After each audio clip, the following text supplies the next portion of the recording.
Hari ini kita akan membahas mengenai legalitas. Betapa pentingnya legalitas untuk sebuah bisnis. Apa itu legalitas? Tunggu videonya.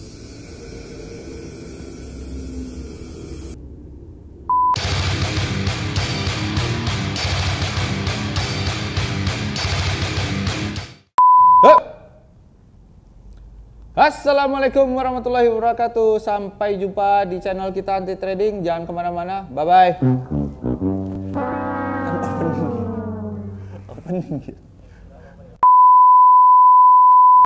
Assalamualaikum warahmatullahi wabarakatuh. Selamat datang di channel Anti Trading bersama saya Mr. Ju.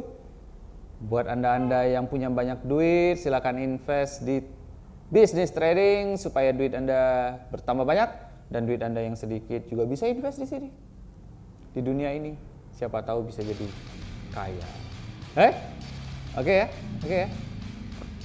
Nah, kali ini saya berada di ruangan yang dingin. Sama sih ruangannya, cuma AC-nya baru sih. Biasanya 1 PK, ini 16 PK. Jadi saya kedinginan pakai jaket Eiger. Weh, kata saya kita kurang bagus nih sama suaranya. Komplain lagi nggak nih? Nggak ya? Jangan lah ya. Eiger tolong lah ya. Saya nggak review. Tapi boleh kok, boleh. Nitip di sini boleh, kerjasama lah ya. Jangan disomasi loh ya, minta maaf kok. Jangan disomasi. Eiger keren, top brand Eiger. Eiger itu kayak nama vokalis siapa Eiger? Billy Eiger. Billy. Hah? Mick Jagger bro. Legalitas. Penting nggak sih legalitas? Kadang-kadang penting buat anda yang punya modal cukup banyak, yang mementingkan apa arti sebuah keamanan dana. Nah, legalitas penting. Broker di Indonesia ini ada dasar hukumnya gitu. Broker di Indonesia ini terdaftar di instansi yang resmi. Nah, ini penting. Jadi harus dilihat tuh, kalau ada orang datang nawarin bisnis, Pak kita ada peluang bisnis, ada platform bisnis, ada momen di forex Pak, di mata uang, di emas, di indeks saham gitu. Nah, lihat dulu dari perusahaan mana, benar nggak nih? Kalau yang datang dari perusahaan ya. Kita bahas yang lainnya nanti. Dari perusahaan dulu, penting banget ini. Anda cek dari mana itu perusahaan, namanya apa.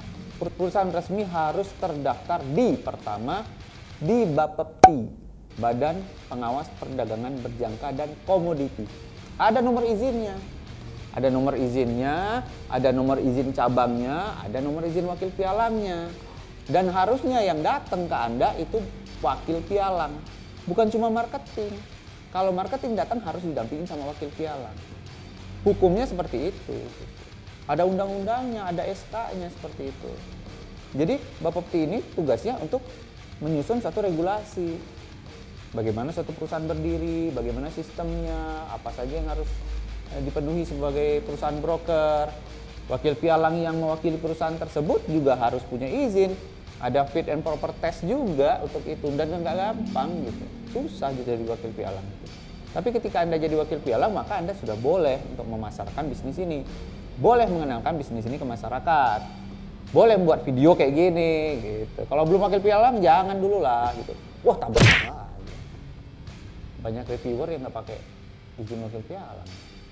Lu WP bang? WP lah.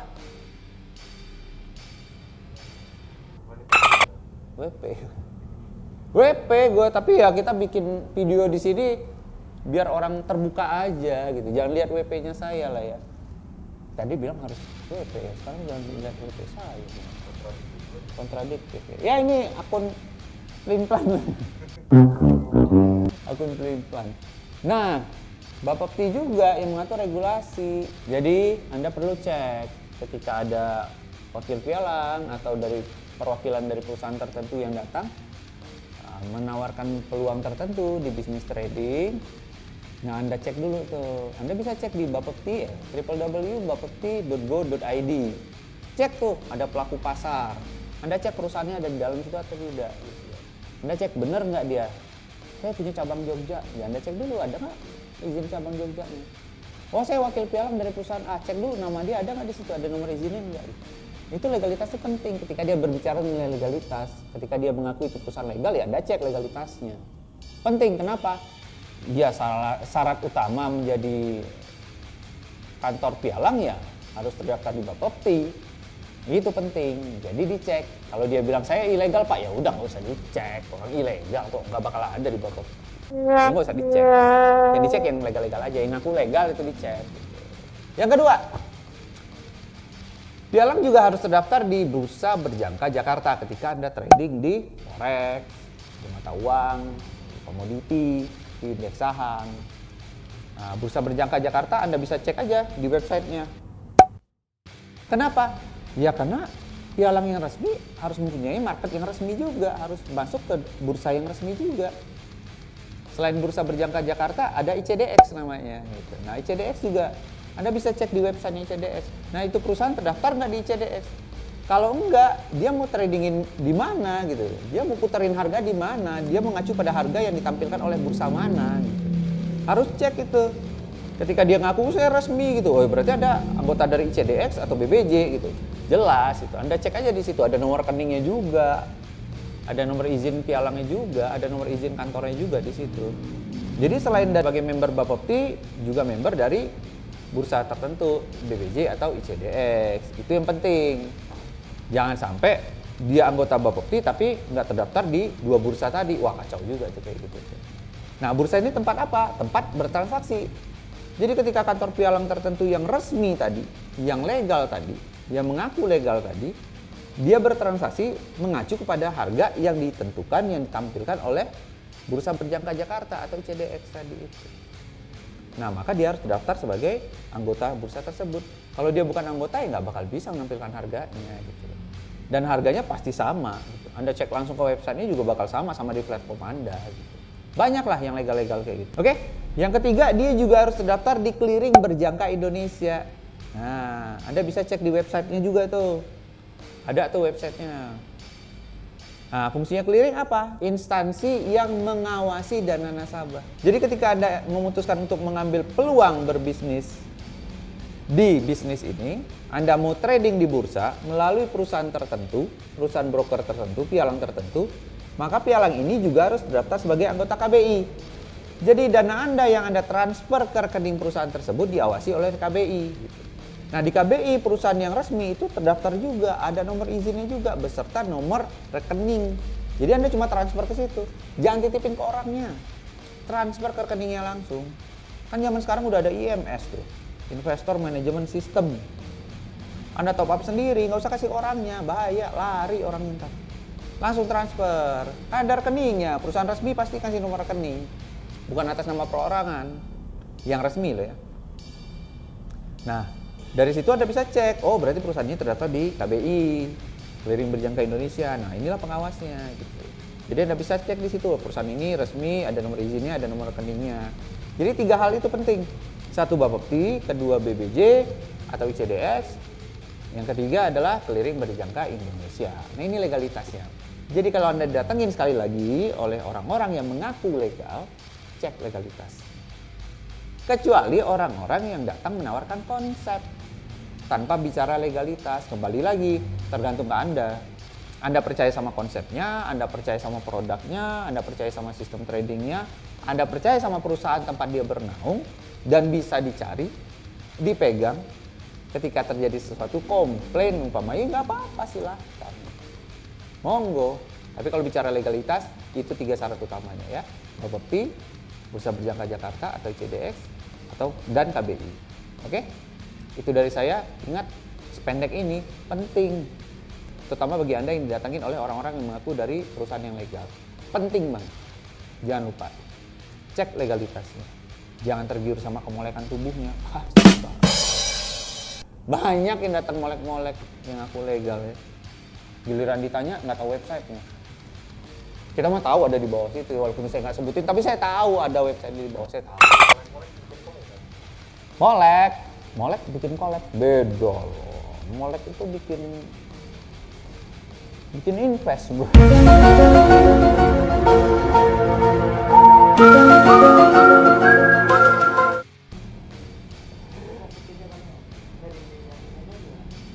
Trading yang ilegal, ya kita harus cek dulu. Biasanya yang ilegal ya kayak gini. Resikonya tidak ada regulasi yang menaungi mereka gitu. Kalau trading di ilegal, tidak ada regulasi di Indonesia ya. Jadi legal atau tidak legal itu adalah mereka punya izin untuk berbisnis di Indonesia. Jadi punya izin dari Bapepti, punya izin dari bursanya, punya izin dari clearing berjangka Indonesia. Kalau nggak punya izinnya, ya berarti ilegal. Secara hukum ilegal gitu. Walaupun di luar sana dia legal, di luar sana perusahaan luar yang sangat besar boleh, tapi di Indonesia kan belum ada izinnya. Nah tergantung Anda gitu. Punya kantor enggak? Kalau punya kantor enak dong, kalau ada apa-apa datengin enak gitu. Jadi strukturnya jelas, ada kepala cabangnya, ada wakil pialanya, ada marketingnya, ada manajernya, gampang nyarinya gitu. Tapi kalau Anda percaya tanpa yang punya kantor, dia punya rumah saja, bisa didatengin, bisa sharing kapan saja, bisa konsul kapan saja, itu tergantung Anda. Depends on you lah yang kayak gitu lah. Di Malaysia juga kayak gitu, banyak perusahaan dari Singapura, dari Cina yang masuk banyak, di Indonesia juga banyak. Banyak kok. Kita juga dulu, saya dulu juga pernah kerja di kantor Pialang juga, overseas konsultannya juga dari Singapura dan Malaysia. Banyak kok, kita udah bisnis udah global banget gitu. Nah, kerugiannya ya kalau Anda invest di yang tidak legal dan tidak bisa dipercaya orangnya adalah ketika Anda komplain, Anda susah. Anda tarik dana nggak bisa, Anda mau ngadu ke siapa? Anda tarik dana nggak bisa, Anda mau komplain ke siapa? Anda mau ngejar siapa? Orangnya nggak ada, kantornya nggak ada, ya susah gitu. Tapi kalau orangnya bisa dipercaya gitu, nggak apa-apa, jalanin aja. Selagi dia profit nggak apa-apa. Tujuan Anda bisnis kan nyari profit. Kalau Anda tujuannya bisnis untuk ngilangin duit, wah keren. Nggak ada kan yang kayak gitu. Ya, penting ya. Ketika Anda mementingkan legalitas, hal ini yang harus dicatat, ada 3 hal tadi, ya. Bapepti, Bursa Berjangka Jakarta atau CBS, dan Clearing Berjangka Indonesia. Jangan lupa cek legalitasnya, websitenya resmi. Yang resmi pasti ada websitenya. Jangan salah sangka juga, pialang berjangka yang punya produk forex, komoditi, atau indeks saham tidak terdaftar di OJK karena beda segmennya. Yang di OJK itu perusahaan saham, reksadana itu di OJK, kalau ini di Bapepti. Jadi jangan bilang yang perusahaan yang legal di Bapepti tidak terdaftar di OJK jadi ilegal, jangan. Ada satu koran itu yang menampilkan ini tidak resmi karena tidak terdaftar di OJK. Enggak gitu, karena beda segmennya, beda instansi yang menaungi. Ya, perlu diingat ya. Dan kembali saya ingatkan, keep safe, tetap disiplin dalam trading, baca analisanya, tentukan posisi Anda, tentukan konsepnya, maksimal profit, maksimal loss, terutama tetap disiplin, jaga jarak, jaga kesehatan, jangan jaga perasaan. Kalau tersakiti bahaya. Bye bye. Jangan lupa pakai masker bro, kemana-mana pakai masker. Sudah syuting juga harus pakai masker. Oke? Assalamualaikum warahmatullahi wabarakatuh.